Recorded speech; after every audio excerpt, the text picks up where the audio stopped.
Hi, good evening, everybody. This is Steve with Real Progressives. Tonight, Fadhel Kaboub will be presenting a discussion around the federal job guarantee. But beyond that, there'll be a TED Talk that will be going on in the initial stages here. So what I'm going to do while we're waiting for everyone to get set up is I'm going to let people join on. Hopefully we will have no issues with being able to hear me. It sounds like there's some issues with my voice. So I'm going to try this one more time.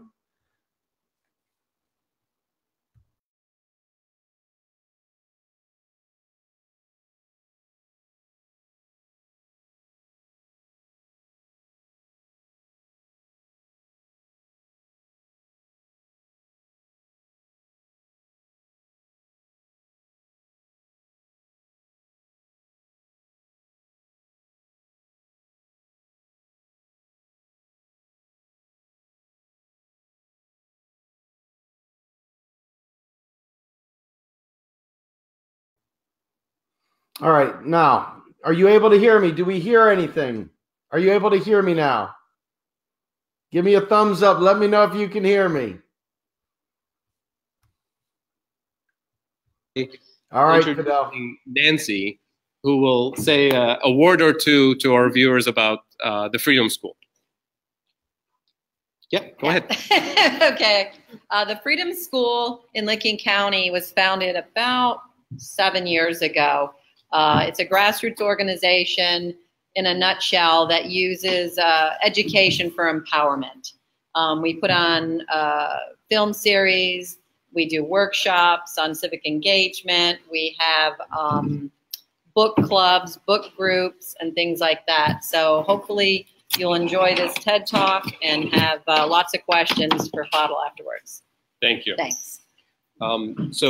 Thank you, Steve, again for live streaming this. I think we're ready to watch the TED Talk on the screen, and then we'll be back in a few minutes to talk about this TED Talk. Thank you.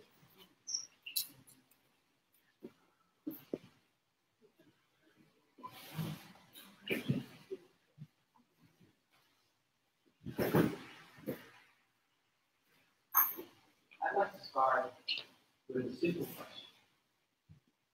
Why do the poor make so many poor decisions? I know it's a harsh question, but take a look at the data. Poor borrow more, save less, smoke more, exercise less, drink more, and eat less healthily. Why? Well, the standard explanation was once summed up by the British Prime Minister Margaret Thatcher, and she called poverty a personality defect. A lack of character, basically. Now, I'm sure not many of you would be so blunt. But the idea that there's something wrong with the poor themselves is not restricted to Mrs. Thatcher. Some of you may believe that the poor should be held responsible for their own mistakes. And others may argue that we should help them to make better decisions. But the underlying assumption is the same. There's something wrong with them. If we could just change them. If we could just teach them how to live their lives. If they would only listen. And to be honest, this was what I thought for a long time.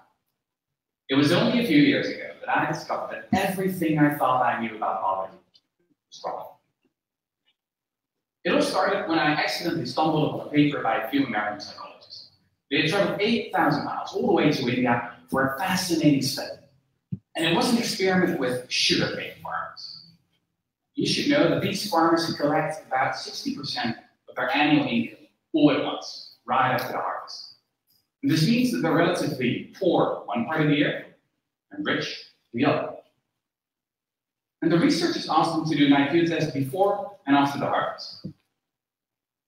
What they subsequently discovered completely blew my mind. The farmers scored much worse on the test before the harvest. The effects of living in poverty, it turns out, correspond to losing 14 points of IQ. Now, to give you an idea, that's comparable to losing a night's sleep, or the effects of that person.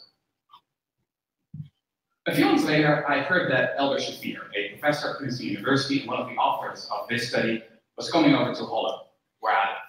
So we met up in Amsterdam to talk about his revolutionary new theory of poverty. And I can sum it up in just 2 words: scarcity mentality. It turns out that people behave differently when they perceive the thing to be scarce. And what that thing is doesn't much matter, whether it's not enough time, money, or food. You all know this feeling when you've got too much to do, or when you've put a break for lunch and your blood sugar takes it out. And this narrows your focus to your immediate left, to the sandwich you've got to have now, the meeting starting in 5 minutes, or the bills that have to be paid tomorrow. So the long-term perspective goes out the window. You could compare it to a new computer that's running 10 heavy programs at once. It gets slower and slower, making errors, eventually it freezes, not because it's a bad computer, but because it has too much to do at once.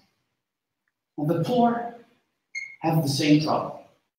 They're not making dumb decisions because they are dumb, but because they're living in a context in which anyone would make dumb decisions. So suddenly, I understood why so many of our anti-poverty programs don't work. Investments in education, for example, are often completely ineffective. Poverty is not a lack of knowledge.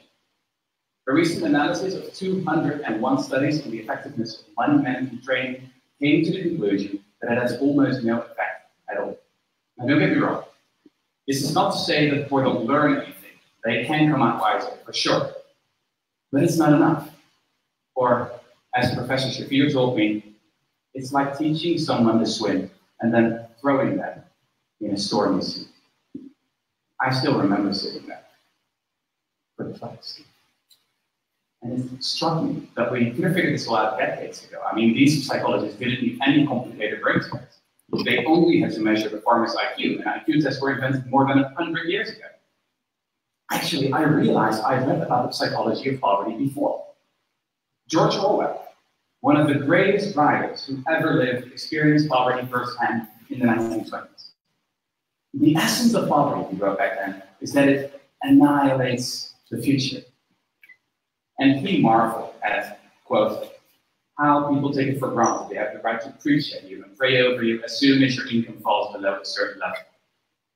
Now those words are every bit as resonant today. The big question is, of course, what can be done? Modern economists have a few solutions of those things. We could help the poor with their paperwork or send them a text message to remind them to pay their bills. Now, this type of solution is hugely popular with modern politicians. Mostly because, well, they cost next to nothing. These solutions are, I think, a symbol of this era, in which we so often treat the symptoms but ignore the underlying cause. So I wonder, why don't we just change the context in which the poor live? Or, going back to our computer analogy, why keep tinkering around with the software when we can easily solve the problem by installing some extra memory instead? Now, at that point, Professor Shafir responded with a blank look. And after a few seconds, he said, I get it. You mean you want to just hand out more money to the poor to eradicate poverty? Sure, that'd be great.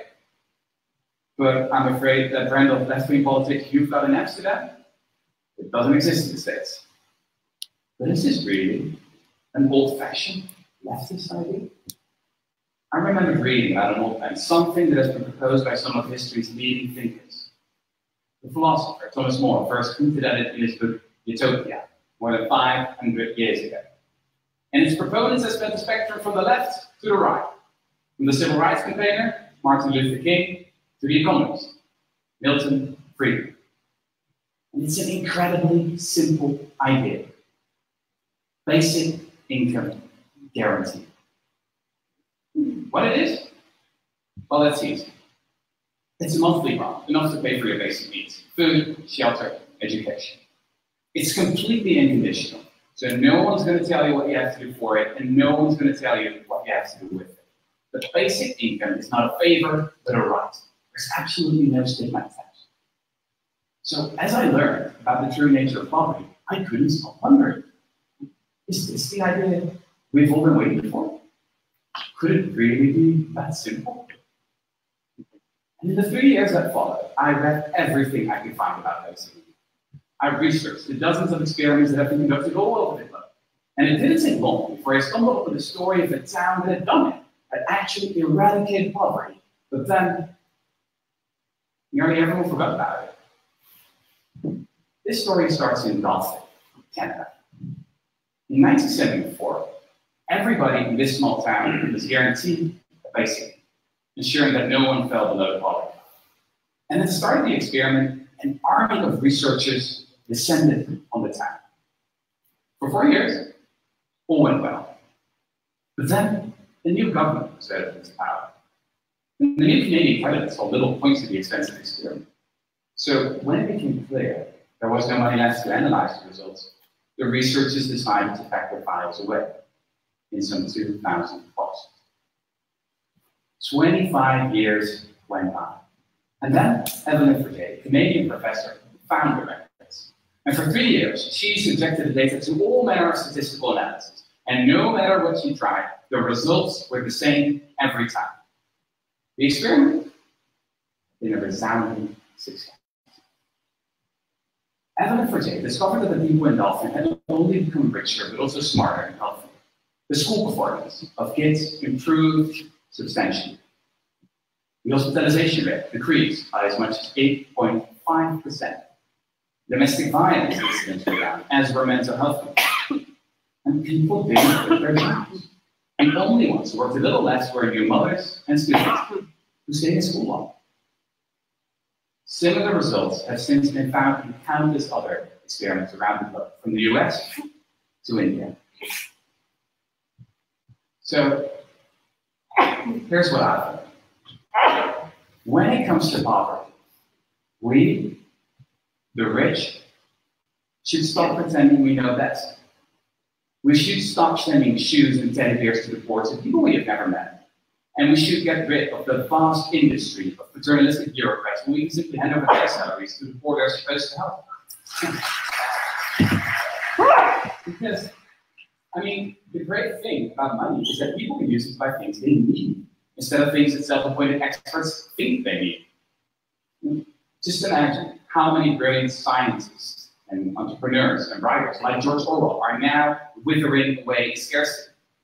Imagine how much energy and talent we would unleash if we get rid of poverty once and for all. I believe that a basic income would work like venture capital for the people. And we can't afford not to do it, because poverty is hugely expensive. Just look at the cost of child poverty in the US, for example. It's estimated at $500 billion each year, in terms of higher healthcare spending, higher dropout rates, and more crime. Now this is an incredible waste of human potential. But let's talk about the elephant in the room. How could we ever afford a basic income guarantee? Well, it's actually a lot cheaper than you may think. What they did in Dauphin is they financed it with a negative income tax. This means that your income is topped up as soon as you fall below the poverty line. And in that scenario, according to our economist best estimates, for a net cost of $175 billion, a quarter of US military spending, 1% of GDP, you could lift all impoverished Americans above the poverty line. You could actually eradicate poverty. Now that should be our goal. The time for small thoughts and little nudges is past. I really believe that the time has come for radical, new ideas. And basic income is so much more than just another policy. It is also a complete rethink of what work actually is.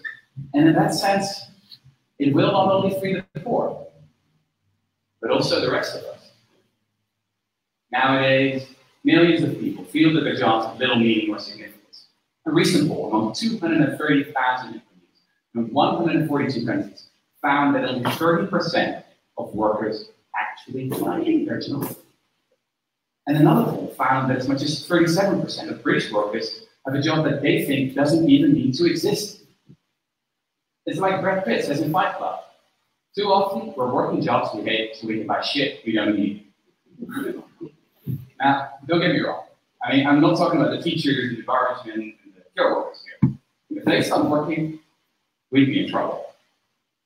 I'm talking about all those well-paid professionals with excellent resumes who earned their money during strategic transaction peer-to-peer meetings while brainstorming the value panel of co-creation in the network society. Or something like that. Just imagine how much talent we're wasting simply because we tell our kids they'll have to earn a living. Or think of what a Netflix working at Facebook implemented a few years ago. The best minds of my generation are thinking about how to make people great ads. I'm a historian. And if history teaches us anything, it is that things could be different. There is nothing inevitable about the way we structure our society and economy right now. Ideas can and do change the world. And I think that, especially in the past few years, it has become abundantly clear that we cannot stick to the status quo, that we need new ideas. I know that many of you may feel pessimistic about the future of rising inequality, xenophobia, and climate change. But it's not enough to know what we're against. We also need to be for something. Martin Luther King didn't say, I have a nightmare. So, here's my view. I believe in a future where the value of your work is not determined by the size of your paycheck, but by the amount of happiness you spread and the amount of meaning you give. I believe in a future where the point of education is not to prepare you for another useless job, but for a life well lived. I believe in a future where an existence without poverty is not a privilege, but a right we all deserve. So here we are. Here we are. We've got the research, we've got the evidence, and we've got the means. Now, more than 500 years after Thomas More first wrote about basic income, and 100 years after George Orwell discovered the true nature of poverty, we all need to change our worldview. Because poverty is not a lack of cash. Poverty is a lack of cash. Thank you.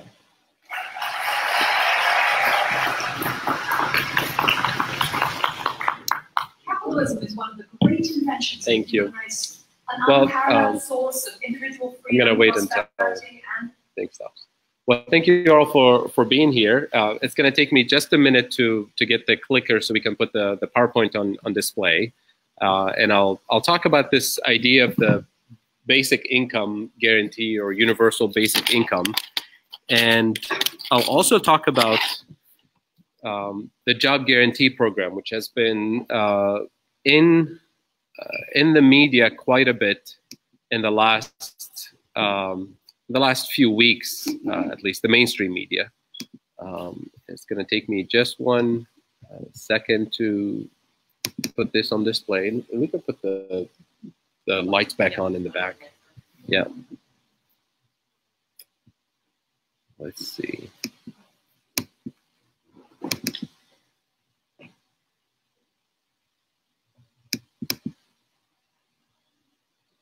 Okay.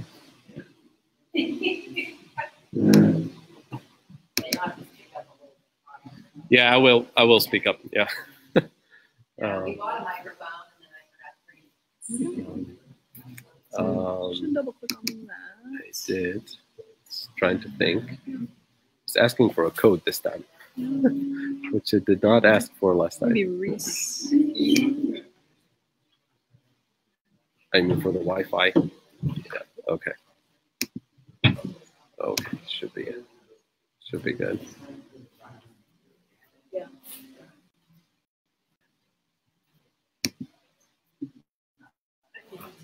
And then just hit play.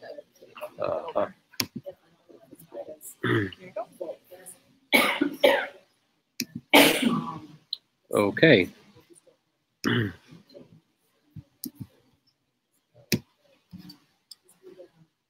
Is this on? All right.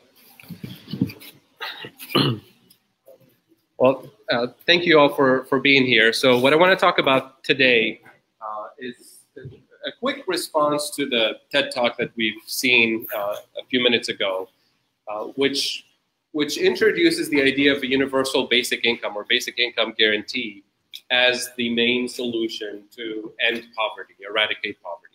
There's quite a bit of the content of that TED Talk that I do agree with, but also the other 50% I strongly disagree with, which is, you know, pitching the idea of a basic income guarantee. The idea comes from a good place. I mean, we do care about ending poverty, but we want to address the root causes of poverty. You even said it, the idea is too simplistic. I mean, is it really that simple? It's, you know, poverty is not that simple.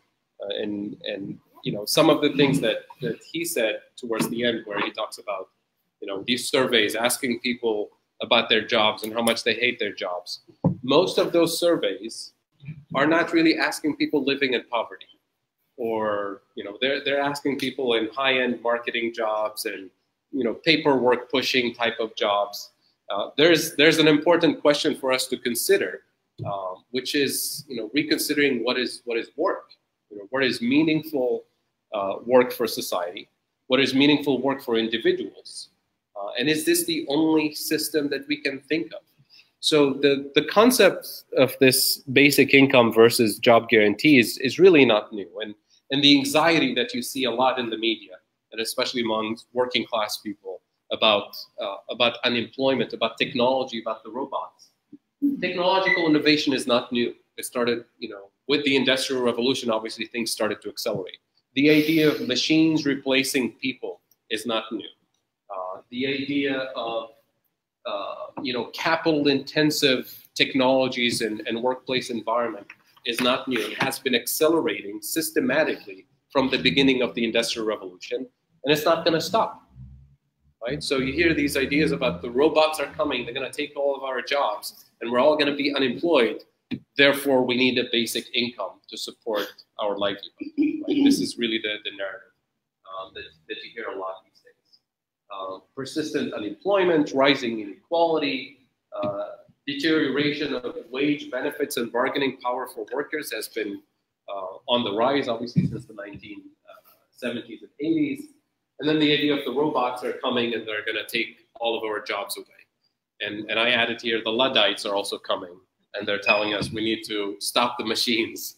The Luddites is this sort of underground movement during the Industrial Revolution in England, of people actually breaking into factories in the middle of the night to destroy the machines who are taking their jobs. They're trying to stop technological progress, essentially, in order to preserve their jobs. And this is not what we should be doing. If anything, when the robots finally show up to do all the dirty work, all the painful work, all the work that's no human being should be doing, we should welcome the robots and have a big party for them. Not shut down the robots and say, no, people need to be doing the mining and all the dirty job and all the pollution job and all the dangerous job. If anything, we should be celebrating technological advances and reallocate the way we do things in the workplace, so that all the, you know, dangerous work that no human being should be doing, all the repetitive work that's so painful to the body, so painful to the mind, should be shifted to automation and robots, or whatever you want to call them. And then focus our human capabilities on the things that no machine can do, which is caring for each other, caring for the planet, caring for children, caring for the elderly, and doing the more intellectual work, the more meaningful, more fulfilling work that human beings actually enjoy. So when you look at those surveys asking people how much do you hate your job, it's really about what the job is about. It's these repetitive, painful, you know, boring type of activities that have no meaningful impact on society, no meaningful impact on people, and are not rewarding occupations. So we should automate those things away and refocus our attention on the things that are the highest priorities for us, which is today is caring for people and caring for the planet primarily. So the idea that if we offer a universal basic income and guarantee a basic income for everybody, the question is then, well, how much is this income? And most of the proposals that you see coming out of mostly Silicon Valley, you know, CEOs and the elites are basically saying, we're going to get rid of all the welfare benefits, and we're going to offer you a basic income, $12,000, $13,000, maybe $15,000 a year. That's what they're thinking.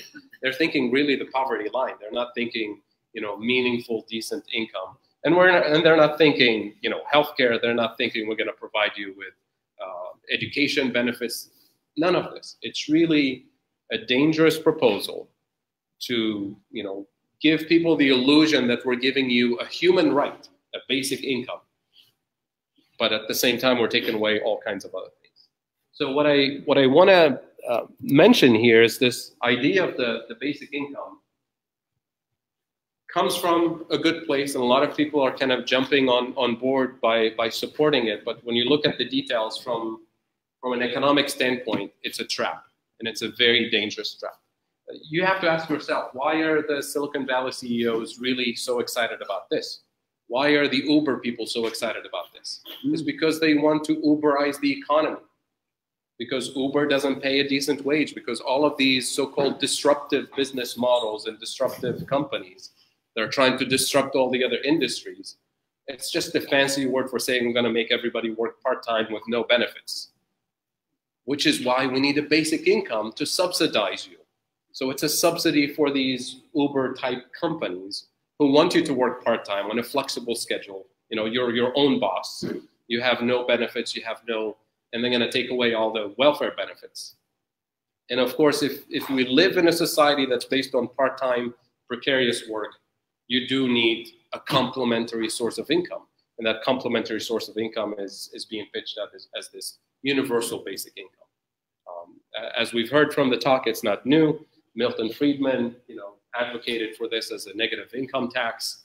I hate the idea that they put Martin Luther King there in the middle of the screen as a support of basic income without elaborating. So I'll have to say a couple of words about this. Yes, it's true. Martin Luther King did say something about the idea of universal income, guaranteed income, as a human right. But later in his life, in his work, he was one of the strongest advocates.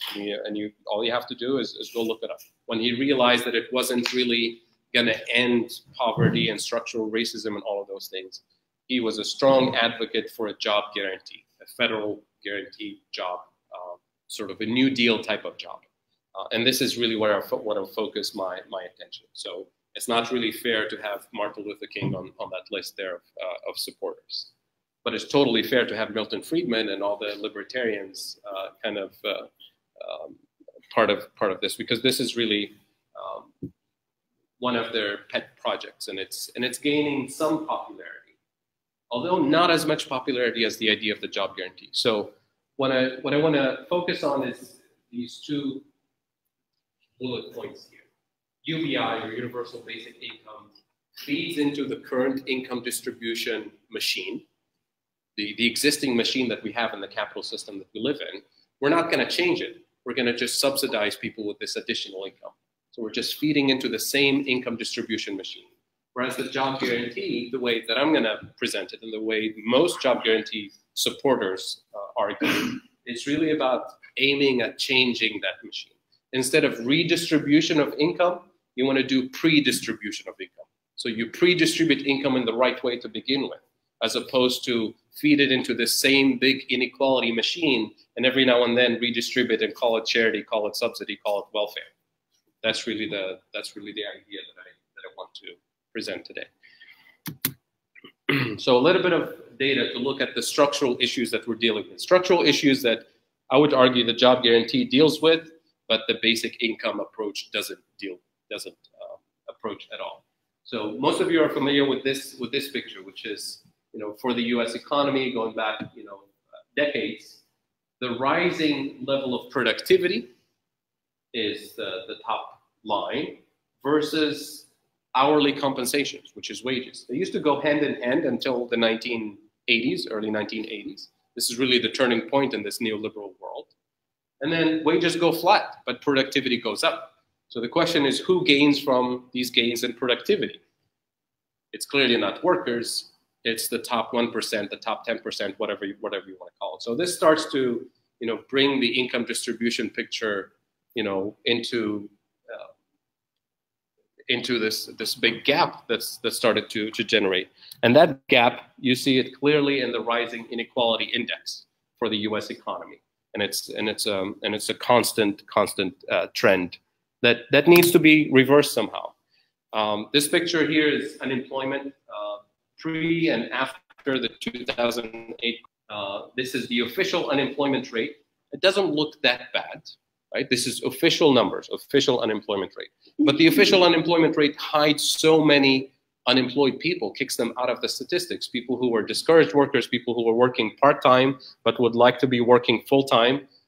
So that picture, I'll show it in a little bit. This is youth unemployment, which is a huge component of unemployment. Again, you see the numbers switching up there from 2003 to post-2008. The red colors are the highest unemployment rate. So youth unemployment, we're talking about up to 25% of young people unemployed. And yet we're told that the economy is recovering and we're doing great.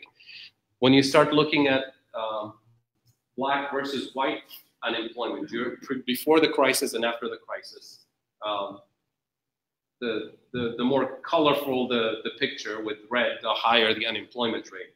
The white side of the map doesn't even get into the red zone. So there's deeper structural issues about unemployment, about poverty, that these simplistic models really miss. This is the official unemployment rate going back decades in the United States. Right now, we're, as of this month, we're right below 4% official unemployment.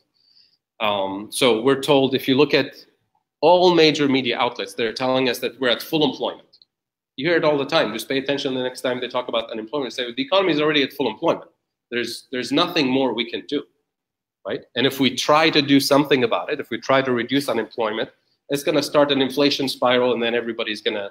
So what mainstream economists are telling us is, this is it. We need to give up and accept the fact that 12 to 15 million people at least have to be unemployed. That's the best we can do. Pay attention next time they talk about this in the media. They even call it the natural rate of unemployment. This is just nature. Nature dictates that 15 million people need to be unemployed, right? That's this is taking the official unemployment number. This is looking at long-term unemployment, which is relatively, new phenomenon in terms of the levels that we've reached. And this data goes back to the 1950s. We haven't seen anything like this since the Great Depression, basically. So with this last economic crisis that we lived through, there was 45% of the unemployed were long-term unemployed, meaning unemployed for more than 27 weeks. And this is a very damaging phenomenon to skills, to peoples, to communities, to families. Ask any employer, tell them, would you rather hire somebody who's been unemployed, for 27 weeks, or hire somebody who's working at a competitor business, somebody who already has a job? Of course, they tell, we want to hire somebody who's already working, because they know that their skills have not deteriorated, because they show up on time, they have a track record, they have a recommendation letter from their boss. Unemployment causes a lot of damage to individuals, to communities, to societies. There's tons of social science studies linking high levels of unemployment, and this is true for all countries, it's not just the US. High levels of unemployment are associated with high levels of crime, of suicide, of depression, anxiety, domestic violence, child abuse, all kinds of negative things that destroy families and societies and communities, and cost society so much money, right? Because we're paying for, the prisons that we're building, and the hospital costs, and all the, judicial systems and security. All of this is an unnecessary burden and cost on society that can be easily eliminated, maybe not completely eliminated, but massively reduced if we create an economy that actually gives people jobs. And UBI doesn't do that. UBI will not address these structural root causes, family, community-based issues. It keeps people disconnected, because unemployment also disconnects people from the economy, from society, from politics, because it's just giving you a check and sending you home, as opposed to being connected in the workplace, being connected with people who are civically engaged. I mean, you look at the statistics, most people who vote actually work. Most people who don't work don't vote. And this is true for all countries. So you disconnect people from engaging in politics, engaging in democracy. Democracy is a participatory system, at least should be. And it can't be a participatory system if we exclude millions of people from the economy, from society, and force this disconnection from the rest of the system. The next slide that I have here, and if there's one picture you want to remember, this is one. If you want to pull up your cell phone and take a selfie with it, this is the picture you want to look at. So this is from a colleague of mine, Paulina Chernova, who did this statistical analysis. This is looking at all the previous recessions that we lived through in the US and the recoveries from the recession.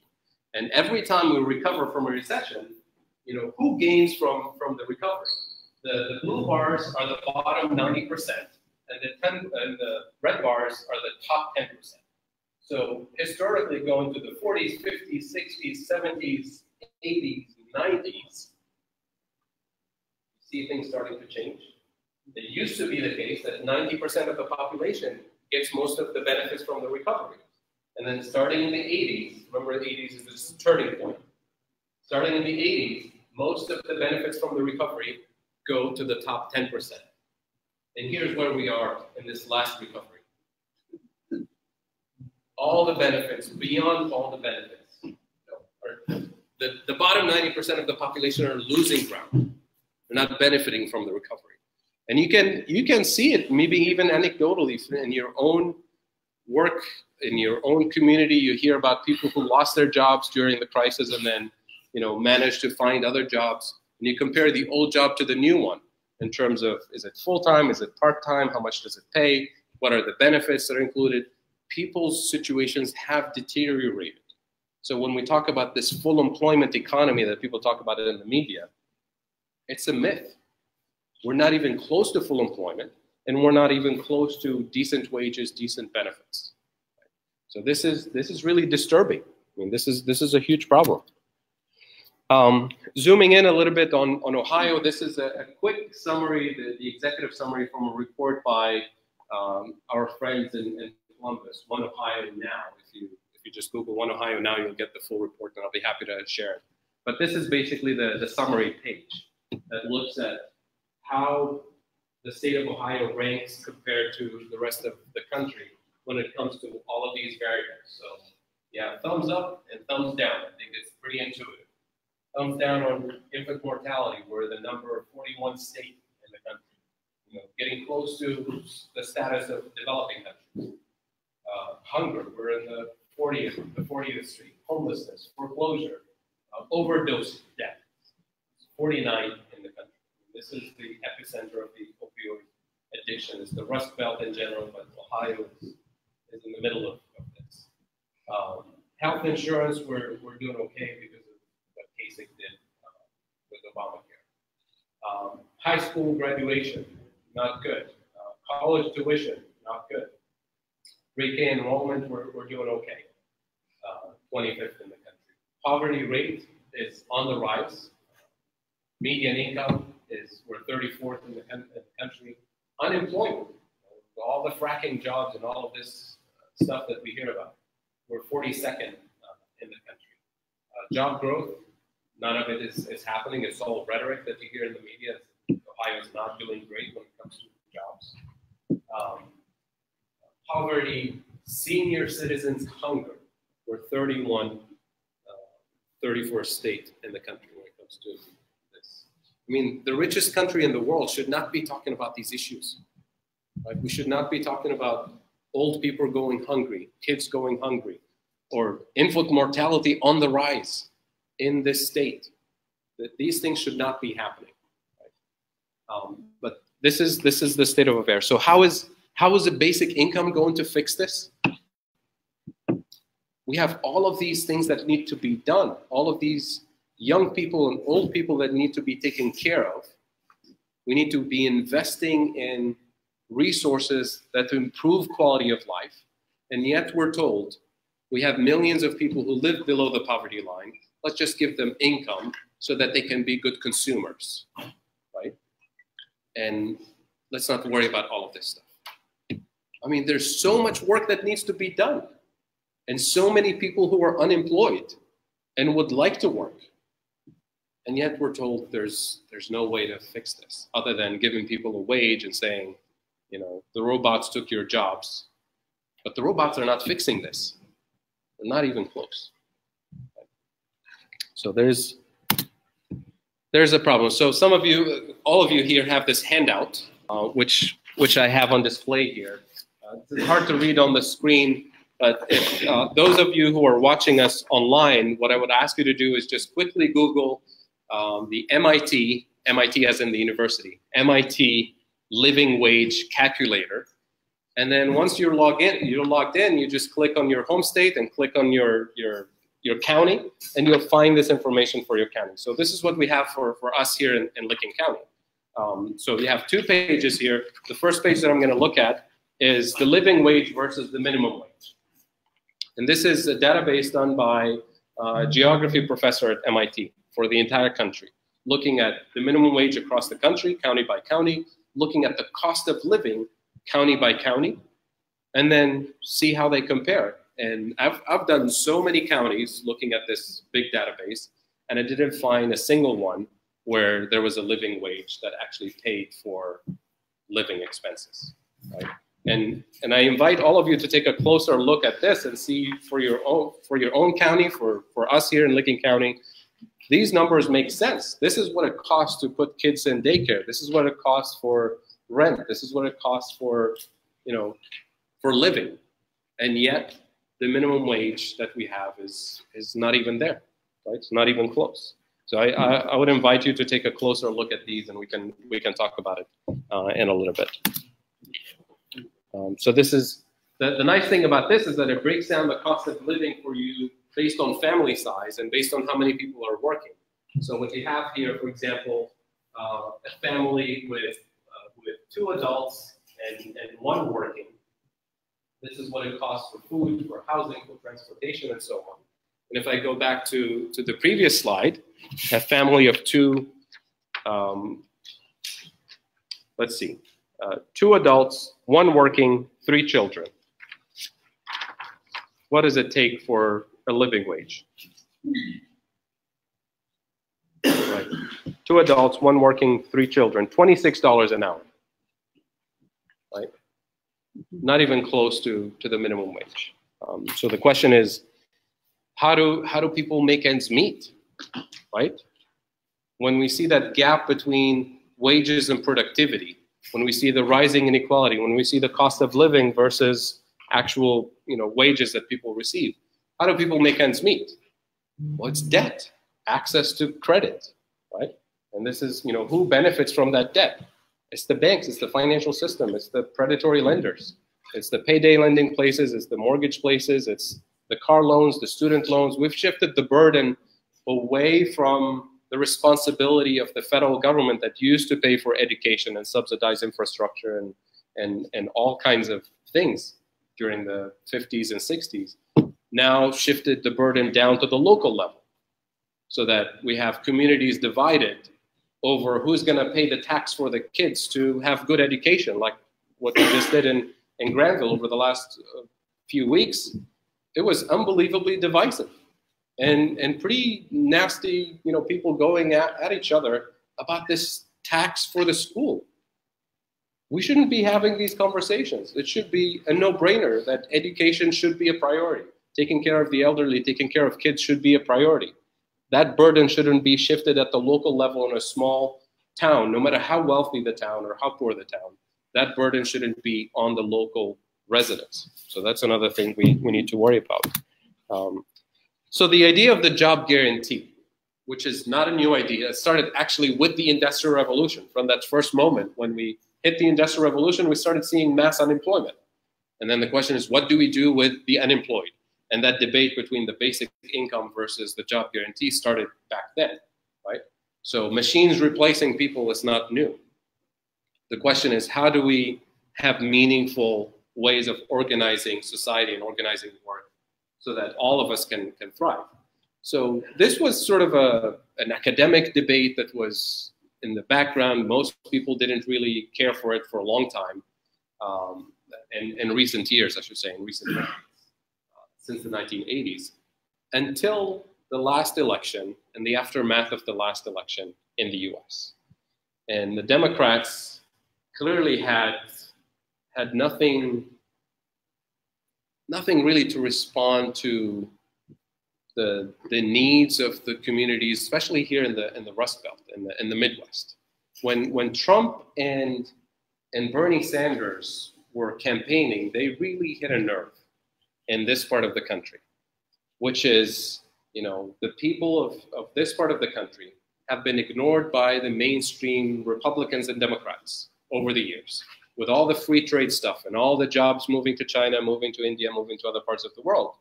There was nothing put in place by Democrats or Republicans, so they're both to blame for this, for making sure that there's meaningful work or meaningful, regeneration of economic activity in this part of the country. And people were left behind. And no wonder you see the opioid addiction and all the negative effects of unemployment. You see the concentration in this part of the country. So when Trump and Bernie Sanders said, we're going to fix this, we feel your pain, we recognize what happened to you, recognize the elites ignored you, people were on fire. Finally, there's politicians, one on the right and one on the left, who actually understand our pain and have a plan to fix it. It doesn't matter what the plan is, but at least a recognition that there is something that needs to be done in this part of the country, and that the elite Democrats and Republicans have ignored this part of the country. So they hit a nerve, and people who were leaning on the left went with Bernie Sanders, people leaning on the right went with Trump, and then the aftermath of the election. So now the Democratic Party, after the election of 2016, they realized they need to come up with a plan, right? What is your economic plan, other than more of the same, more free trade, more Wall Street money, more tax cuts, that doesn't work, and that's not gonna, connect with people in this part of the country anyway, right? So the idea started circulating, this, universal basic income, which is very popular with the Uber type CEOs and Silicon Valley CEOs. But then there's this idea of a job guarantee, and there's a variety of interpretations of what the job guarantee means. But I'm going to just leave it as is now, and then I'll describe specifically what it is. So then they asked one of these professional polling companies to do a national poll, asking people about the job guarantee. Do people actually want to work, right? Or do they just want the basic income? So the poll was very specific, that there's, they asked people of all kinds of socioeconomic backgrounds, political affiliation, race, gender, age, everything. And they asked them a series of questions about the job guarantee. They told them there's people in Congress proposing legislation to guarantee a federal government job to anyone who's ready, willing, and able to work. If they can't find work in the private sector, they have a guaranteed job with the federal government that pays decent wages and all of that. And they couched the question in a way that's not trying to get people to say, yes, that's great. But they tried to pose it in a negative connotation way to see how much support there is for it. So they said, and the funding for this program will be a 5% income tax on people making more than $200,000 a year. And across the country, this is the support for the job guarantee question. More than 50% of the population across every single state said, yes, let's do it. And you start digging at the survey questions, even some 32% of Trump voters said yes. Right, so this was across political parties, across age and race and different. So people want this. Politicians, on the other hand, they say, well, how about a universal basic income?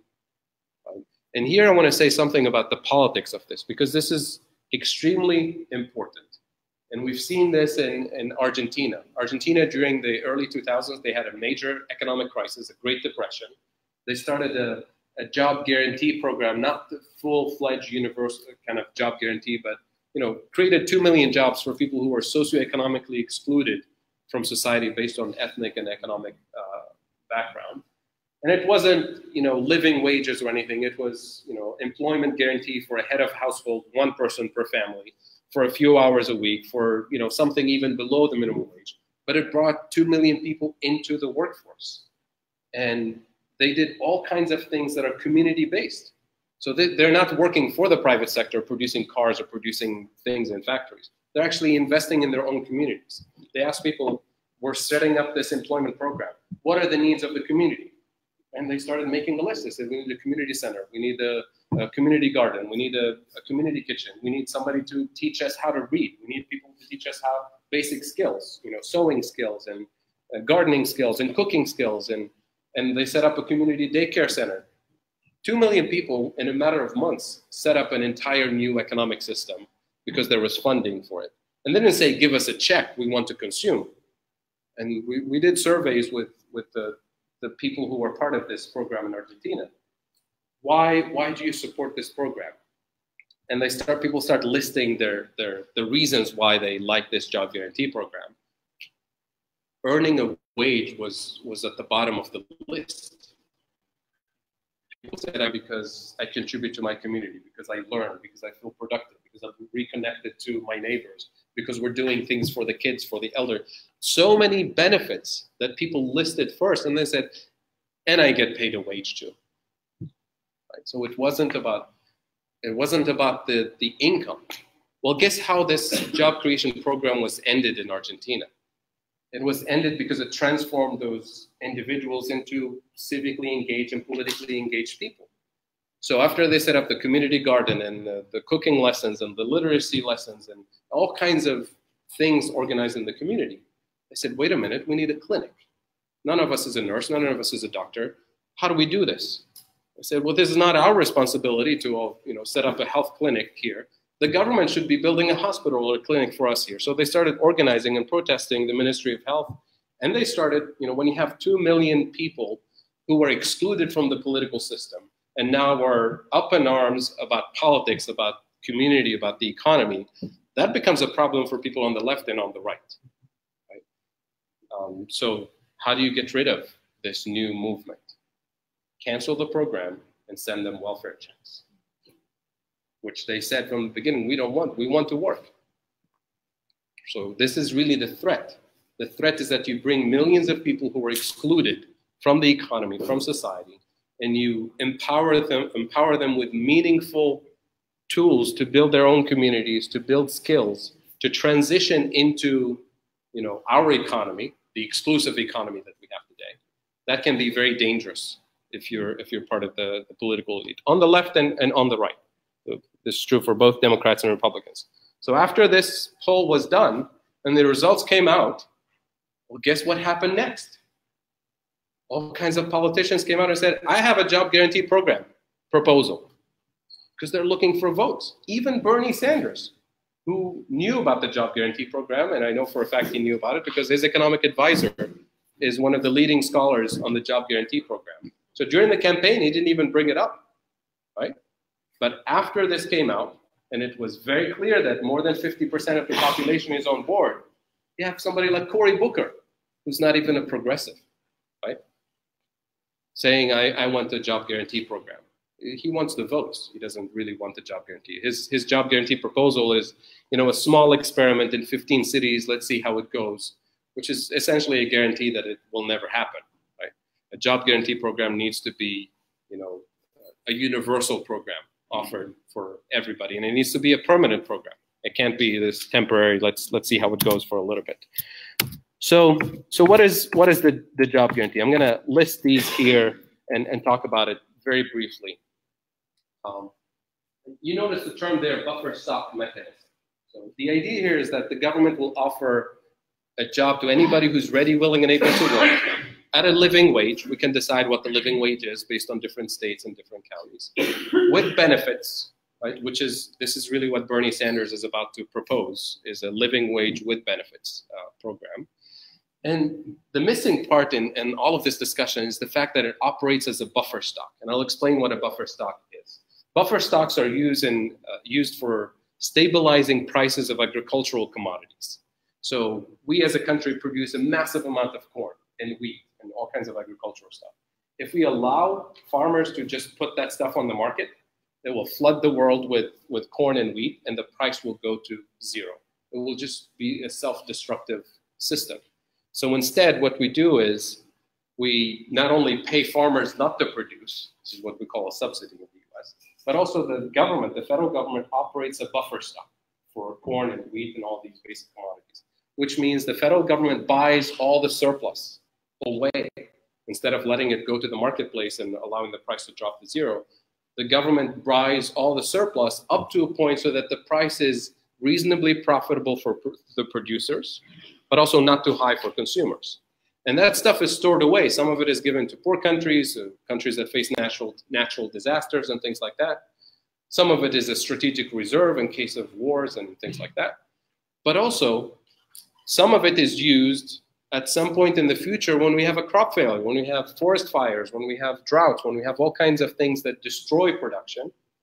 If we didn't have the strategic reserve, what would happen to the price of corn when we have a crop failure? The price will go up, and consumers will suffer from food price inflation and all that.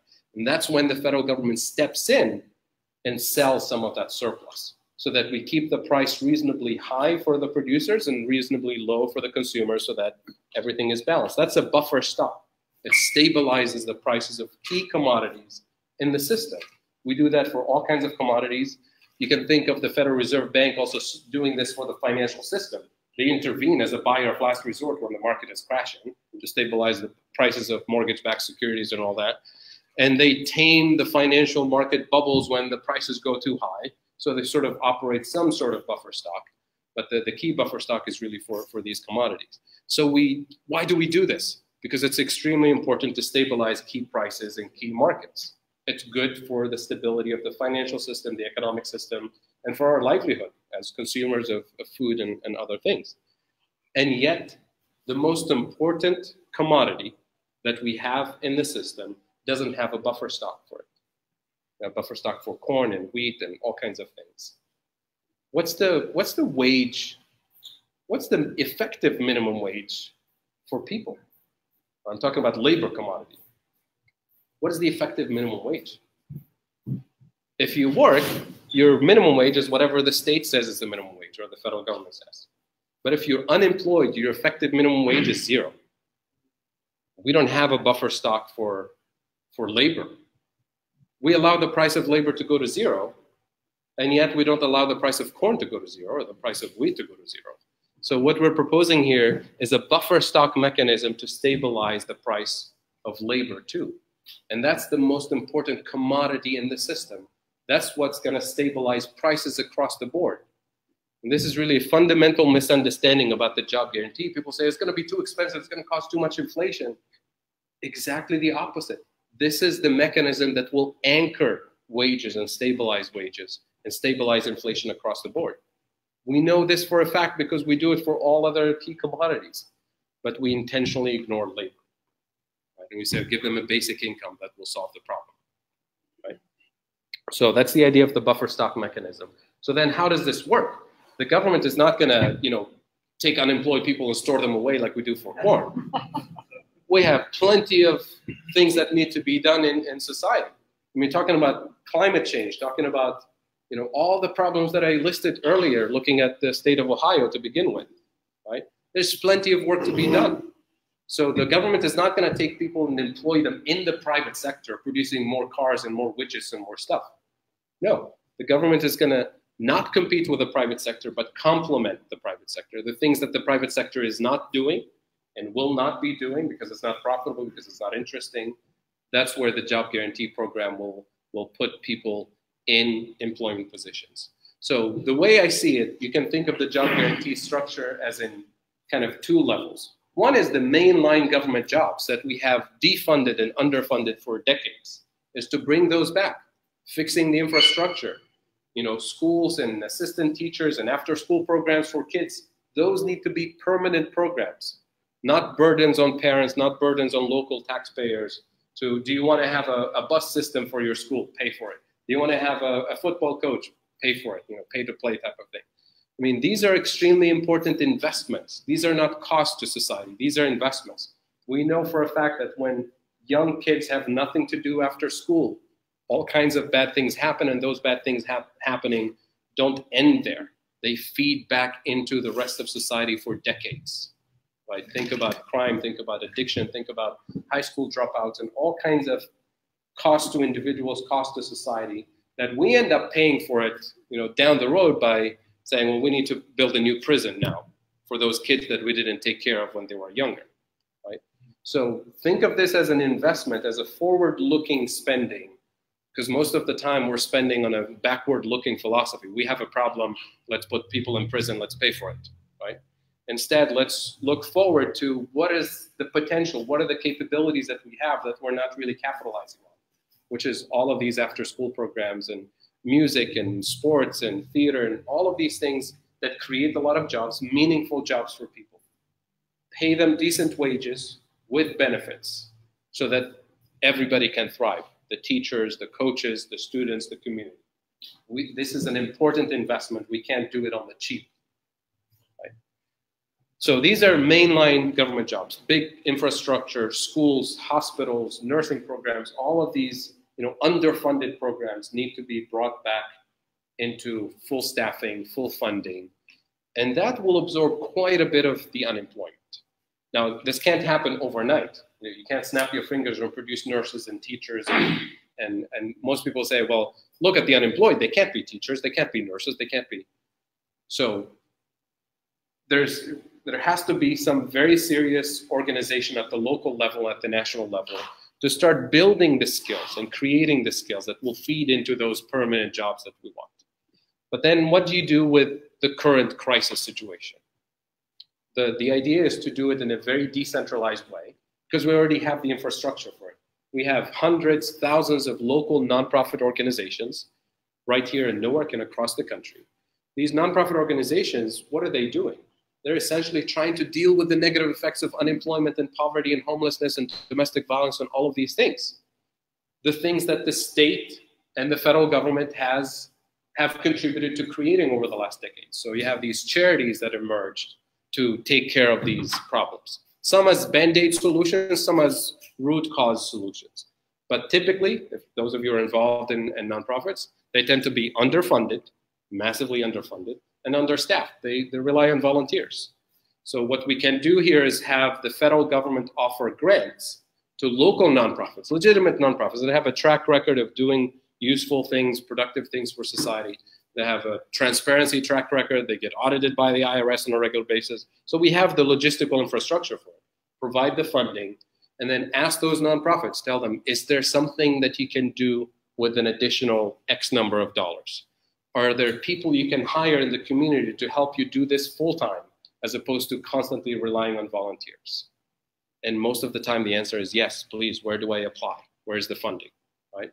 So as part of that survey, you can ask those nonprofits, well, if the skills in the local community don't match the needs of the programs that you want to expand, are you capable of doing training, on-the-job training?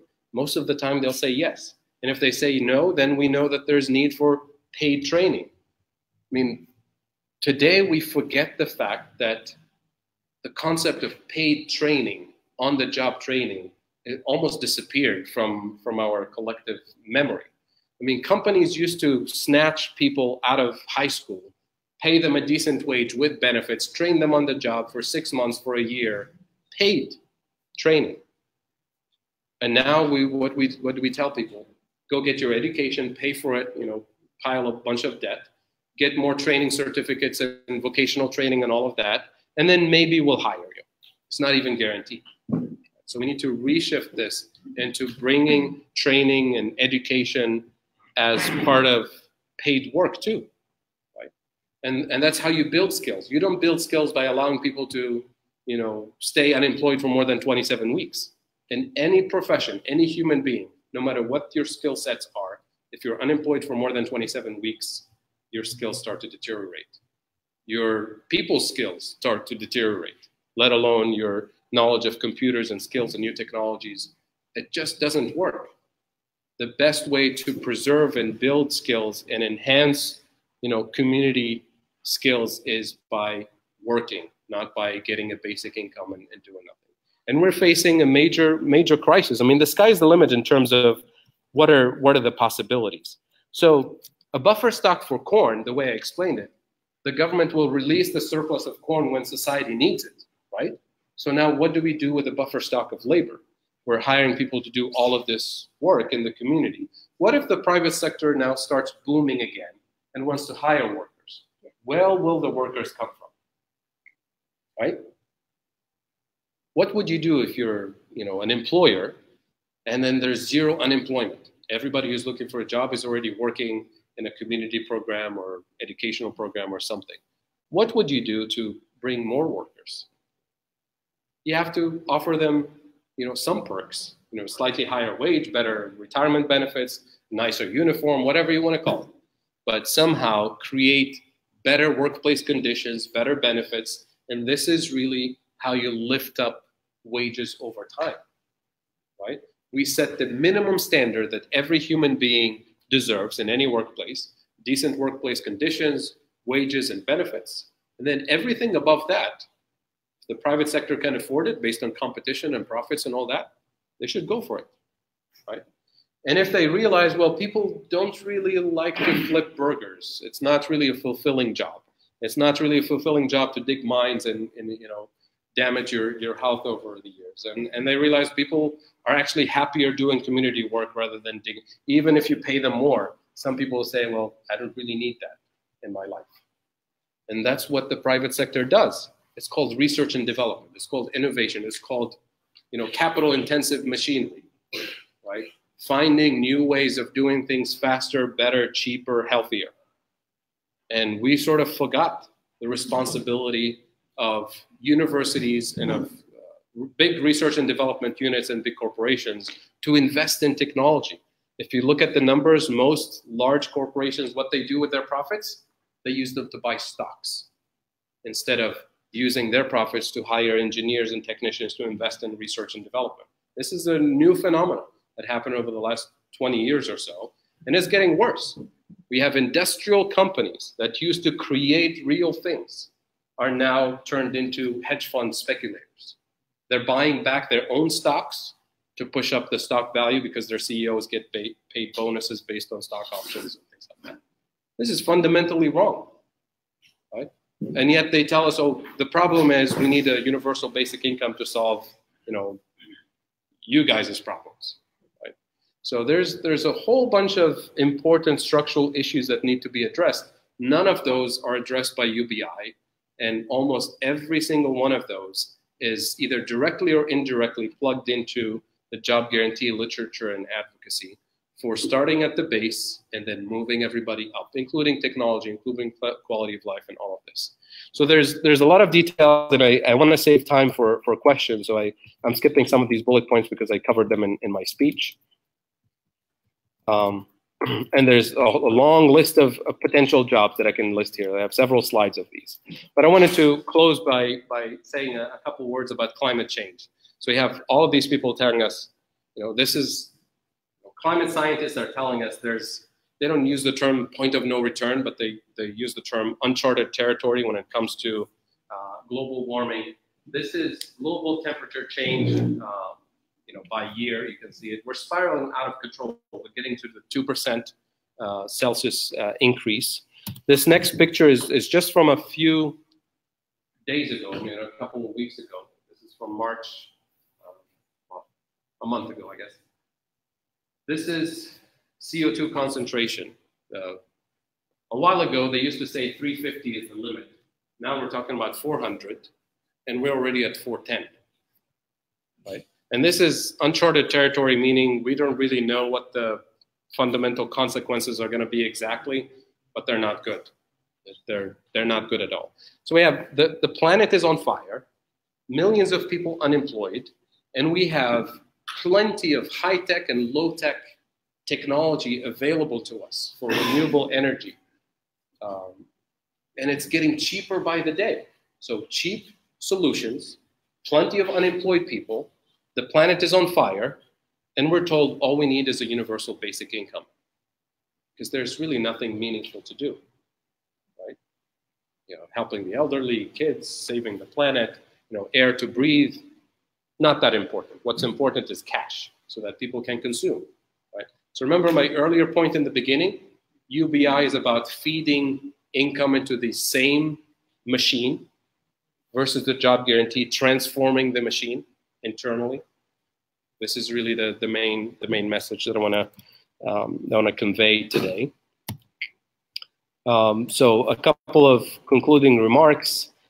Unemployment is a very costly feature of capitalism, and I think I made this clear today. The situation calls for urgent and bold actions, not cash for people to consume. The current policies, they're too weak, too expensive, and they're ineffective. Right? And UBI is not going to make this any better.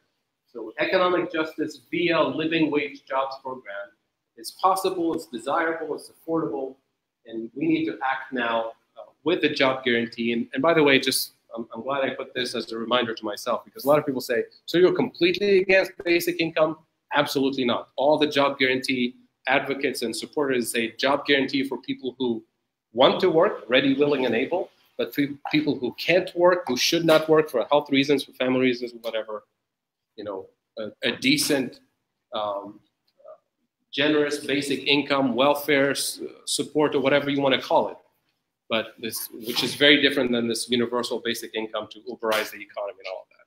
So I'm all for basic income for people who can't work and shouldn't work for health reasons or family reasons. So with this, I'll stop here and take questions. Thank you.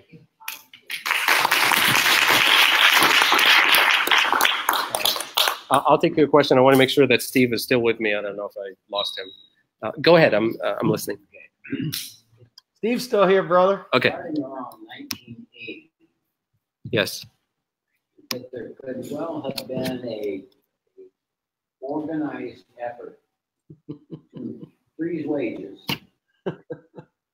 and by having raised the population's expectancy as to what they were going to make and need and everything else, a certain level of prosperity, that they got to a point where if they froze wages, people are still going to have the same expectations. So therefore, let's put the women to work.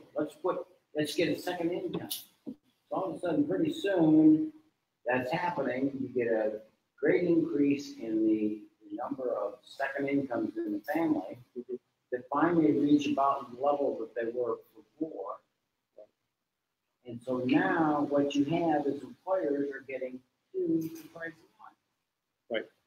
And at the same time, you see the percentage of income and wealth in the country going to the top 2%. Yeah. And everybody else is just mucking around down in the bottom. Yeah. And I don't think that's out of the possibility of thinking that this was a perfectly designed system to increase profits at the cost of the work. Yeah, I don't know if there was a specific meeting where they designed this, but I get the intuition. I get the intuition. Yeah, I mean, that is not to say that the system was better without women in the labor force, without diversity in the workforce, and those are separate issues. But you're right. The way things have evolved is that families now really need the second income to make ends meet. But then the question becomes, who's taking care of the kids? Who's paying for the childcare? Who's paying for those additional things that cost families a lot of money and a lot of time and energy? So parental leave, maternal leave, child support, all of these things have been shifted to individuals as opposed to society. And there's obviously places in the world where this is it's a human right to have, parental leave when you're expecting a child, or when or if you're taking care of an elderly parent at home, and things like that. There was a question, Carrie. Yeah, let me ask Steve. Steve, are you able to hear the questions? We can hear them. It's a little broken up, but it's okay. Okay. You're okay. You can be louder a little bit when you're speaking. That'll be great.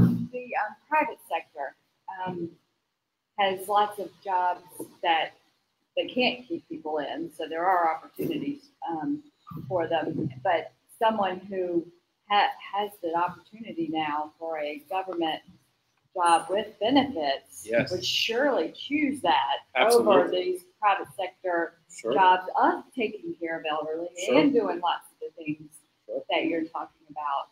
So I don't know. I just want to hear a little bit So, about so that. what happens if we start a job guarantee today that pays $15 an hour, let's say, plus health benefits and child benefits and, you know, all the things that, you Everybody know, quit their decent. job. Well, it's not going to be everybody, Yeah. but there's a significant portion of the U.S. labor force that qualifies for that. You know, people working minimum wage jobs with no benefits, you know, part-time because there's no hours. You know, people working for, you know, Walmart, for McDonald's, all of those jobs.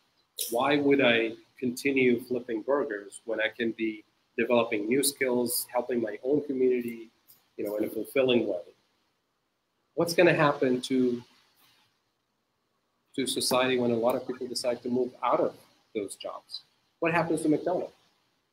And if they still need to serve their customers the food that they serve, right, and people still want to eat it, what's going to happen? The prices will go up. Well, it doesn't help if the price is going to go up. If you have a shortage of workers, no matter how high the price, you're not going to be able to serve your customers, right? So how do you get enough people to actually serve the food? You're going to have to raise the wage, right, and benefits to match whatever the community is offering, right? So then comes the question is, does that necessarily translate into higher prices? That's possible. That's one possibility. What's the other possibility? All that income distribution stuff, the money that's going to speculative investments and all of that, has to come down a little bit. Has to come down a little bit. It's not going to break McDonald's. It's not going to break Walmart. They're not going to go bankrupt and disappear. I guess I'm thinking more of the mom and pop private sector. Good question. Okay, so if I'm a small shop and I now have to pay double the wage and benefits for waitresses and things like that, and I didn't get a chance, I'm glad you asked this. So there's a huge difference between McDonald's and Walmart who can handle it without changing prices. The fact that should be, right? The fact that Walmart increased their wages recently without any increase in minimum wage, they did it for themselves because first, it's good publicity. Second, it's reasonable. It wasn't that expensive, and then they didn't have to increase their prices. Their CEOs are still paid the same, so it worked out, right? The smaller shops, this is where changes in the tax code are extremely important. So to compensate lower, income bracket businesses for small businesses for paying decent wages to their employees, you have to reduce the tax burden on those individuals. Corporations can handle it. I mean, there's plenty of room for them to maneuver to get everybody on their staff to a decent wage with benefits, with vacation. And if they feel that's too painful, then they should take a little bit of their profits and invest into robots that flip burgers. Because that's not a meaningful job that most people want. Right? Maybe there are actually. There are professional robots that you can buy for $50,000, I think, today, that are not just flipping burgers. They actually cook the full, 5-star meal for you. It's happening. It's coming. And if you have a robot that can cook a 5-course meal for you, I'm pretty sure they can flip burgers for McDonald's, and they should, and have people do meaningful work that's rewarding for them, rewarding for the community, and build skills, not just repetitive, painful work for the body and for the mind. Well, I think it's wonderful. I've really enjoyed this. I think it's fantastic. And I do think that what the TED Talk was about did not address the inequality. Sure. And given allowing people to have jobs with benefits and real wages, I think addresses that inequality so much more. Thank you. So this seems, as much as I've learned tonight, similar to like the CCC was. Thank you. Yes. We're not reinventing the wheel. Yeah, so I guess my question is there anything to be learned from that? And were there any things about that turned out poorly that inform us if we're doing this now? Yeah, very good question. So, yes, this works sort of like the New Deal programs, but the difference between the New Deal and what we're proposing, the New Deal was temporary, and it didn't really pay the best benefits, but it was during the Great Depression, right? So it was the best outcome during that context. What we're talking about is a permanent buffer stock. When we have a buffer stock for corn, it only works if it's permanent, right? You can't do a buffer stock for 3 months and then cancel it and then say, well, let's reintroduce it, or let's do a small version of it in 15 cities like Cory Booker and see how it works. It doesn't work. It needs to be permanent. Right? So the lessons from those programs is that, and this is based on the technology and organization that we have in the 20s and 30s in the chaos, with the infrastructure that we have, with the technology we have, with the organizational capabilities we have, with the transparency, with the tracking systems that we have, it's going to be much more effective doing it today because we have the infrastructure than what was done back then. But even then, all the infrastructure that was set up by the New Deal, a lot of it is still around us today, right? There's a cool website. It's called the Living New Deal. If you look it up, it has wonderful images. It has the maps of the United States. Wherever you travel, you can go and see the things that were built by the New Deal, including Camp David, by the way, which you can't go visit, I guess. But Camp David was built by the New Deal workers, and it was meant to be a camping ground for kids with disabilities. But then the president liked it and said, this is going to be my home. Right? Exactly. Sort of, it is what it is today. Yeah, thanks for. So we have lots of experience with building, large-scale employment programs that are meaningful, that build resources and assets and whatever. Think about World War II, which is the most expensive thing, right? That came, and it came right after the Great Depression, when we thought the country was broke. There was no money. There was nothing useful to be done. Right? In a matter of weeks, the economy is at full employment, beyond full employment. Women were brought into the labor force during the war. Older people brought into the labor force. Younger kids brought into the labor force to organize for a particular mission. Right? Our mission today is not to fight a war. Our mission today is to clean the planet and invest in people. And we can afford it financially, and we have the technology to do it, the logistics to do it. Yes, there will be some, some hiccups here and there, like any organization. Ask GM or GE, tell them, is it easy to manage 50,000 workers? Say, no, it's complicated, but we have systems in place. We have managers and checks and balances, and occasionally somebody will try to rob the company, and we catch them and they're out. Right? So any large-scale organization, any logistic organization, there will be problems, but we also have systems to deal with those problems. And we can't just say, oh, this program is going to have a couple of corrupt people, therefore cancel the whole thing. Like, we don't do that with Wall Street banks. We have a whole bunch of criminals working in those banks. And yet we say, no, we need to save them. They're healthy. It's just a couple of bad apples. Right? Well, I was just going to say, I can't.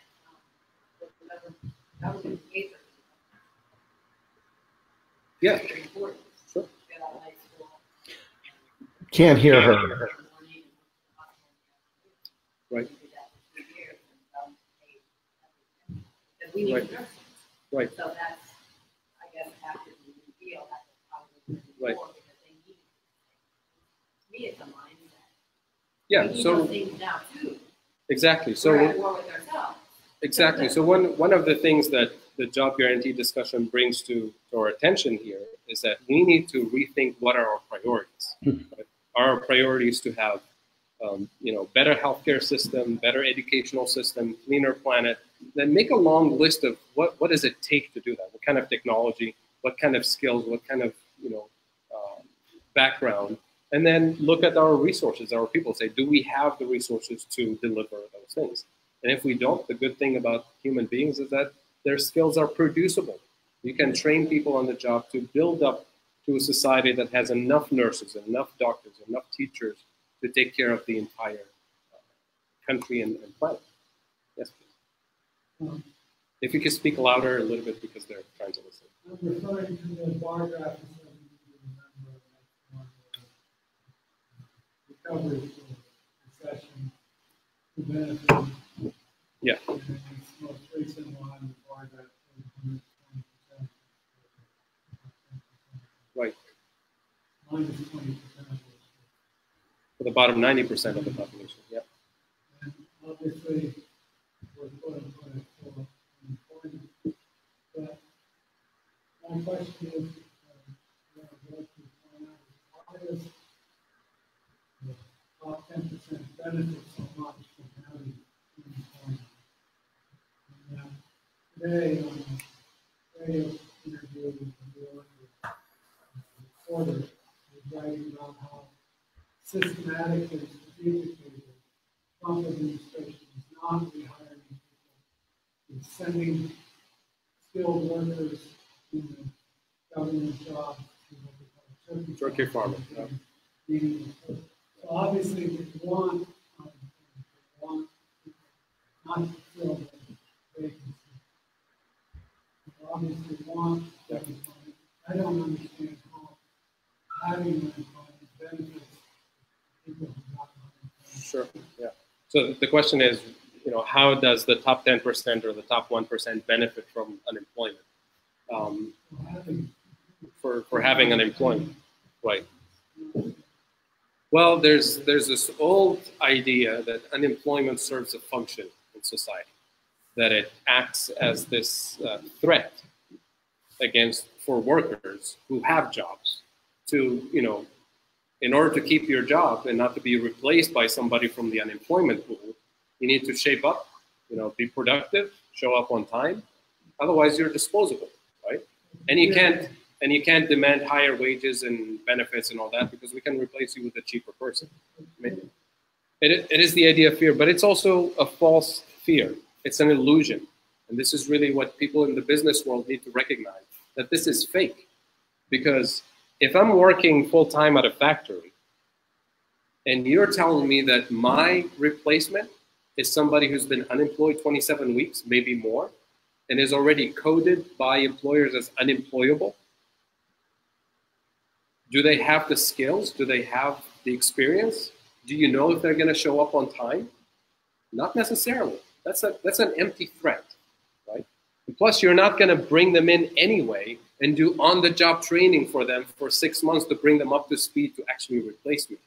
It's a fake threat.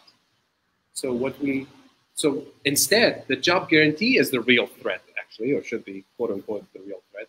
I don't like the idea of threat, because which one is more of a threat to me as a factory worker? Somebody who's working in a job guarantee program, who shows up on time and develops skills over time and has a job and has a recommendation letter from their employer, or somebody who's been unemployed for months? If anything, the job guarantee is in a way providing a pool of workers ready to go, with experience, with skills, with recommendation letters, ready to go for employers to pick from when they're hiring, as opposed to the current pool of unemployment. So that idea, the illusion of a threat that they have, is an empty threat. Maybe it used to be the case, back in the early days after the Industrial Revolution, where you can, because all you're doing is using unskilled labor, right? For some occupations, yeah. But for the US economy today, to say that somebody who's been unemployed for 2 years is really a credible replacement for somebody else's job in the workplace, very unlikely, which is when you see the high turnover rates. So the employers who actually use that threat, they end up paying for it many times over, right? because their productivity is not the same, because they end up losing those employees anyway over time. So there's this political, ideological belief in the importance of unemployment and the importance of keeping people down as a way to, keep everybody else in check. Alan Greenspan, when he was chairman of the Fed, he actually explicitly said that when he was asked about consumer debt, because debt is the other thing. If you don't give people decent wages, but you still want them to be consumers, because the US economy, 70% of our GDP is consumer spending. So we need consumers to spend, but we don't give them decent wages. Instead, we give them credit cards and we give them access to credit. Who benefits from a lot of consumers having, tons of debt? It's people who provide that lending, the financial institutions, right? And the shareholders who own financial institutions. So there's a huge benefit from having that huge debt burden. So Greenspan, when he was asked about this issue of consumer debt and rising debt, he said it's actually a good thing. And I'm paraphrasing, I can find you the exact quote. This is before Congress. It's actually a good thing because when you think about it, somebody who's working and has a mortgage debt, a significant mortgage debt that they have to worry about, the higher the level of debt that they have, the more in check they are, which means they're not going to demand higher wages, higher benefits, because if they risk losing their job, if they know that their job can be outsourced or replaced, they know they lose everything. They lose their house, they lose their everything, because they're so deep in debt. We said that debt burden is sort of a healthy thing because it keeps inflation down. So we're using millions of people as in unemployment with all the negative cost to society as a way to deal with inflation. And it's not even working, right? That's not how you deal with inflation. You deal with inflation by investing in real resources that produce the things that society needs and produce plenty of those resources so that their prices don't go up. Right? So if we have a shortage of energy, keeping 15 million people unemployed is not going to lower energy prices, but investing in renewable energy to produce plenty of cheap electricity is what keeps energy prices down. Investing in doctors and nurses and medical infrastructure in plentiful numbers is what's going to keep the cost of healthcare down. It's not by importing nurses from England and from other countries at a lower wage to keep costs down, while we have millions of people unemployed. So this is the big disconnect that some people have between the capitalist system we live in and what are the possibilities that we have. Question in the back. Oh, I have a question from. Go ahead, Steve. Fadhel, so sorry. I'm going to have to repeat your question because they can't hear you in the back.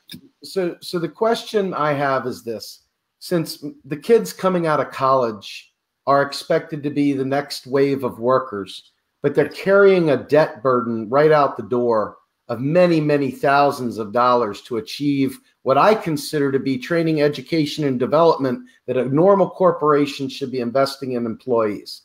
Why is it something that we could do to pay college students as if that's their job guarantee? Because it's a lot of work.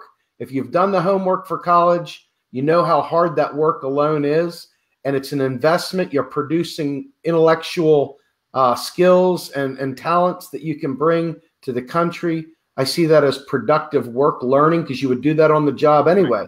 If they send you to a 6-month training class to become a systems engineer or something like that, you're still getting paid. Couldn't the job guarantee do something along that line as well? Is there a possibility? Thank you. So Steve was asking, people going through college, learning engineering, learning to, become a nurse, become a doctor, that's going to be such an important contribution to society.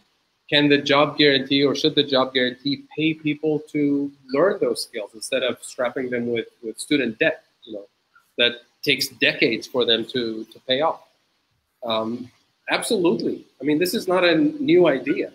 I mean, if you ask, depending on how old you are and which generation you belong to, if you go back to the 60s in this country or in most European countries, right, most industrialized countries, going to college is free. And in most cases, you're paid a stipend to go to school because it's an investment in the future of the country.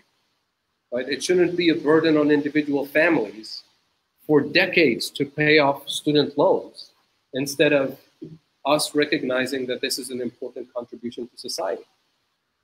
So absolutely, and there's those of you who are not familiar with this, there's a recent study by some of my colleagues at the Levy Economics Institute looking at U.S. student debt and what would be the impact of canceling the U.S. student debt.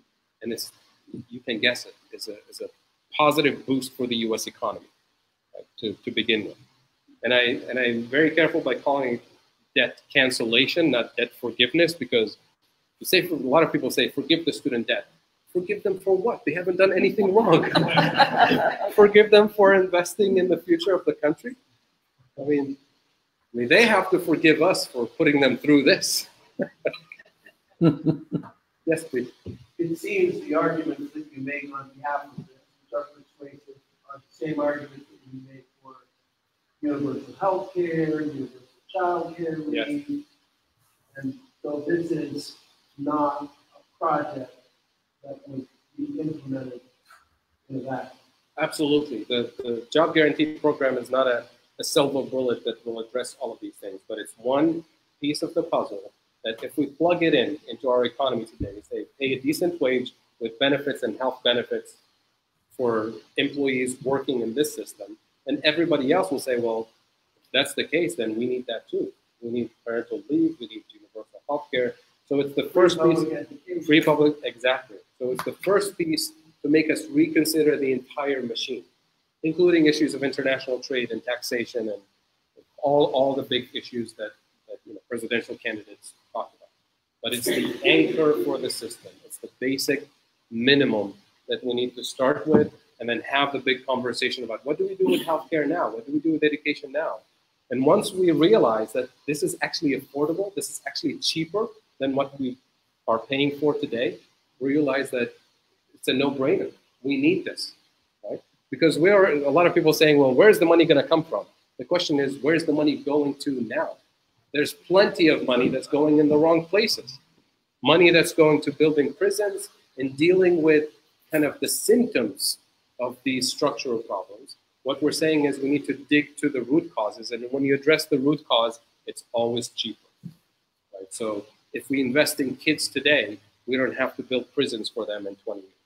That's what we need to acknowledge. If we invest in better research and development for medical programs, for producing doctors and nurses in plentiful numbers, then when people retire, it's not going to be a problem to find elderly care and to provide the quality care that everybody deserves. So this is a step in that direction. It seems to me, if you imagine this taking effect 20, 30 years after the change Absolutely. I mean, absolutely. So the question is about the consciousness. If this is in place for 20, 30 years, it will change the way we treat each other, we look at each other, we value each other's work, because we're recognizing that we're in this together, and we need a basic minimum standard for everybody. And we start realizing that, these jobs that are providing after-school programs for kids or community development, they're actually not just investing in that particular community, they're investing in my wealthier community down the street, because we're part of the same system. And then if you're an employer, realize that whatever that program was creating was really investing in people's skills that you as a business can hire later and leverage in your for-profit business. So it's really a big move. This idea that there's a private sector and a nonprofit sector this economy is an illusion. We're all part of the same system, and we all suffer the same consequences. Not to the same degree, obviously, the same intensity. But if you look at the big picture, this is our collective responsibility, and climate change in particular. And for an individual, there's no lack of incentive. So the job guarantee, a lot of people say, oh, this sounds like socialism, right? Well, here's the thing. Most people say that they don't know what socialism is. They don't even know what capitalism is. So let's make this clear. Capitalism, the foundation of capitalism, the pillars of capitalism are private property. The job guarantee doesn't threaten private property in any way. Freedom of choice. The job guarantee actually enhances freedom of choice. It gives you the public option for employment, right? So more options for hiring workers, more options for working. So it enhances capitalism in this regard. You have private property, freedom of choice, competition, free and fair competition. The job guarantee increases competition. It doesn't reduce competition. So if anything, it enhances capitalism. Then the fourth thing about capitalism is self-interest, which is kind of built into your DNA. The job guarantee will not change your DNA. So the job guarantee is the ultimate pro-capitalist employment program you can think of. And yet people call it socialism, right? Or some people think of it as socialism. It's just people, trolls online and people who don't really spend more than 3 seconds to think about an idea. But this is, one of the leading scholars in the 60s, an economist by the name of Hyman Minsky, who brought this idea to life. He didn't really invent it, but he brought it to life in the context of the war on poverty. And our theme today is talking about poverty. And he was so much against the so-called war on poverty at the time. He was in favor of the job guarantee because he thought that the war on poverty was a war on the poor. It was trying to change the poor, blame the poor, train the poor instead of addressing the root causes of poverty. And he argued that the job guarantee is the best way to get us to those root causes. You outlined a number of, I guess, challenges to its implementation, obviously logistical, political, ideological, whether that discussion is involved. What would you say is like, maybe if someone had to pick one, what is the top kind of impediment or challenge to overcome? How might we collectively try to overcome? The main obstacle is misinformation. What I was just saying now, people hear job guarantee and say, I heard people online the other day, we were talking about job guarantee, and somebody jumped in immediately without even thinking about what a job guarantee. I said, do you mean that I have to guarantee jobs to my employees? Like, no, this is not what they do. Somebody else jumped in and said, does that mean that the government will subsidize workers to work for a private company? I said, no, this is not what. If you spend more than 10 minutes just researching and reading or just watching one of these videos, you immediately realize that the job guarantee is something that everybody should be in favor of, including the elites, including employers, including people on the right and on the left. Right? This is not a Bernie Sanders type of political thing, even though he's one of the people proposing it. But even if you're on the libertarian end of the spectrum, why would you oppose a program that invests in communities, that doesn't cost you more tax dollars, right, as an individual, that's decentralized in terms of its logistics and implementation? Because local community organizations like here, the Humane Society or Habitat for Humanity, will make a long list of, here are the things that we need to do at the local level. Here are the unemployed people that we have, and here is their skill sets. If they match, let's do it. If the skills don't match, let's do on-the-job training to build our own community. What's so socialistic about this? And what's so not libertarian about this? It's decentralized, it's in implementation. Only the funding comes from the federal government, because we don't want to shift the burden on the local communities, because then that's guaranteed to divide and conquer communities, and people go at each other because you pay the tax, I don't pay the tax. Your kids go to the school, I don't go to school. And that's guaranteeing that the school system is going to deteriorate. We've seen it right here in the Newark high school system in the 80s, when one levy after the other started to fail, and families started to move, and the jobs started to move. In Newark in the 50s and 60s, some people may remember all kinds of after-school programs, activities. People used to move from Granville to Newark to put their kids in the school system because it offered 7 or 8 foreign languages and after-school programs. All the things that all kids deserve in the school system existed in the Newark system. And then 10 levies, one after the other, started to fail because people started, well, I'm not going to pay for your kids. My kid's already finished, or I'm retired.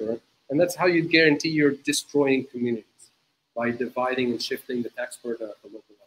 So all of this job guarantee program that we're talking about is funding from the federal government.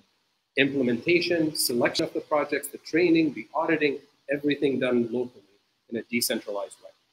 So if you're libertarian, this is what you should be campaigning for. Thank you.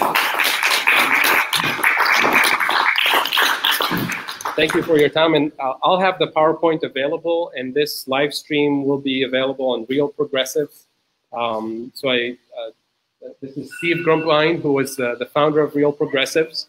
Find them on social media, on Facebook in particular, on Twitter. Lots of really interesting live streams by Steve and other economists and activists and people running for office from across the country, Real Progressives. Massive resource for information about the job guarantee, about how to fund the job guarantee, and all kinds of progressive public policy ideas. It's the real deal. And thank you, Steve, for doing this. Yeah, Fadhel, thank you so much. Thank you. Thanks, Have a Steve. good night, sir. Have a great one. Thank you so much. I disagree with you. Steve, sorry, I can't hear you, so I'm going to shut down, and we can chat later on the phone. Okay. Thank you. Bye-bye.